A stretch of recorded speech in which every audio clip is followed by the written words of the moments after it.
I understood where you were coming from, but I was against the war. I thought it would destabilize the Middle East. I didn't know it would be managed so badly, in all fairness, and neither did you. Yeah. But I really felt that it's something that had to be discussed because I was against the war in Iraq. Let me ask you one last question, if I can, because the whole issue of the birther controversy, there was the Mark Penn memo that came out. There was the Sidney Blumenthal issue. There was a woman that worked in Texas for her, and then she acts like she had nothing to do with it. The campaign manager, Doyle. No, she had a lot to do with it. You know it, and she knows it, and her campaign knows it, and I think now the world knows it. Last point. At the end of the debate, maybe a sign of desperation, she tried to attack you as sexist. What is your response to that? Well, I didn't want to say her husband was in the room along with her daughter, who I think is a very nice young lady, and I didn't want to say what I was going to say about what's been going on in their life. So I decided not to say it. I thought it would be very disrespectful to Chelsea and maybe to the family, but she said very bad things about me. I mean, worse than what she said. She's taking these phony ads, spending hundreds of millions of dollars on phony ads, and I think it's a disgrace that she's allowed to. Last question about her and you and your differences. What do you take out of this debate going into your next debate? Well, she's never going to make America great again. It's very simple. It's just going to be more talk. You know, she talks like she's going to do childcare. She's going to do this. She's going to do that. She's been there for 26 years. For 26 years, none of these things have happened. Now, all of a sudden, they're going to happen? Not going to happen. Mr. Trump, thanks for being with us. Appreciate it. Thank you very much. Thank you. I did very well. And Sean Hannity speaking to Donald Trump moments after the debate, which is something we've seen from Trump in the past, Brett, coming out to the spin room after his own debates, but something I don't think we've ever seen at a general election presidential debate with one of the candidates coming out and making himself available. Of course, Hillary Clinton went something like 258 days in this campaign without speaking to a single reporter, so some might argue it's refreshing to have that kind of access. We've seen a lot of firsts in this campaign. That he was a Muslim. We found out about it. I fired him. I called David Plouffe, not you, David, but David Plouffe, and apologized because that's David Plouffe not from the Obama campaign. correct. His Obama's campaign manager, because we didn't want to run that kind of campaign. That's called shutting it down, ladies and gentlemen. That's not called trafficking in or promoting it or perpetuating it. That's called shutting it down. There was an allegation by someone from McClatchy that Sidney Blumenthal had kind of promoted this story to someone from McClatchy. McClatchy sent somebody. Sidney, it's my understanding, denied that. And Sidney never worked for our campaign. So, Van, what did you think of tonight, and then we'll go to Trump supporters? Well, first of all, let's not get too excited. We have sat on many nights and said Donald Trump has destroyed himself. Donald Trump is done. And like Jason, he comes back again. So, but I will say this. The momentum was all in Donald Trump's direction. And I think Hillary Clinton, inarguably, stopped the momentum tonight. And I think that she... The way our government spends our taxes, because they are wasting our money. They don't know what they're doing. They're running it so poorly. Whether it's spent in Iraq or wherever they're spending it, they are wasting our money. So I do hate the way our government spends our money. Patty Solis Doyle just said on CNN that she didn't actually say what you said, that she said that she didn't fire. Because I got to see That, that on but in terms of just she was explaining what happened because she was there, and she said that what she fired a volunteer for was in trafficking, in saying that he was a Muslim. You see him still trying to set Trump up. You see the lady in the box laughing. Reporter from McClatchy.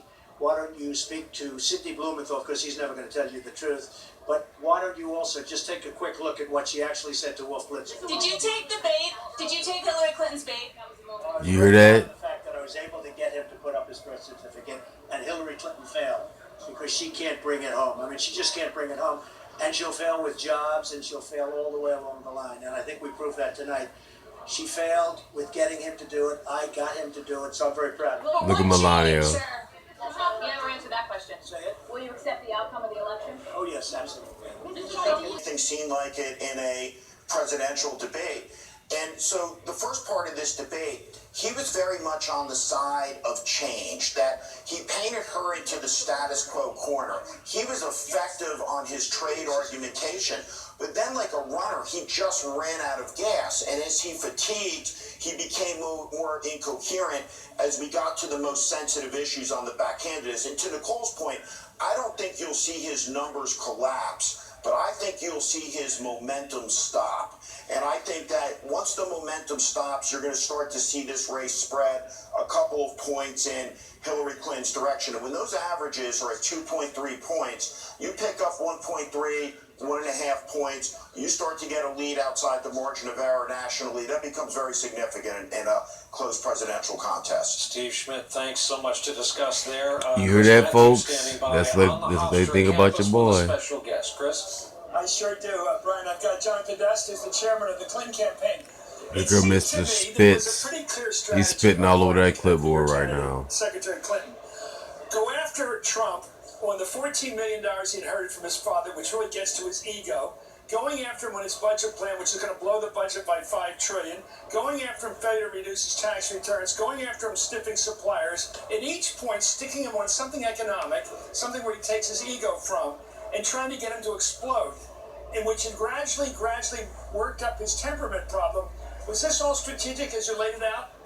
Chris, the thing that Hillary wanted to do tonight Wasn't that all planned what I mentioned? mostly was to talk about her economic plan. I thought she did a great job. But I was underlining as she did this. She came in prepared. Look at these As she snakes. noted, she was prepared. He was not. All fucking and I snakes. think that, he had issues. He trying to sit there and throw up particularly the with pyramid massive tax cuts with his for hands at the wealthy, bottom. Tax cuts that would benefit himself. Yeah. And he couldn't explain his economic I think you're program. making my point that she knew that he would have to react. He wouldn't let it go. Point by point, she knew that he would have to spend a lot of minutes simply defending himself and spend most of his time exhausting himself, defending himself against her attacks. Well, look, I think.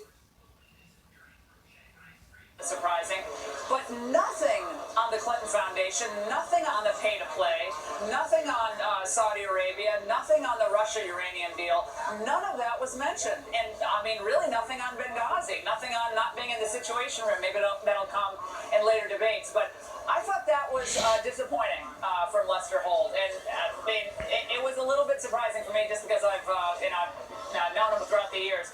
But I think that was obvious to the audience that Hillary got a lot more play and didn't get the interruptions, and that's why I think you saw Trump interrupting a few times by saying, no, that's not accurate, no, that's not right. Yeah. Laura, thank you. A lot to digest over the coming days. As this race, Megyn, is very tight. All the polls pretty much within the margin of error. Nationally, you see the state polls really getting close. Did tonight change people's minds? And did Donald Trump get over that bar of commander-in-chief?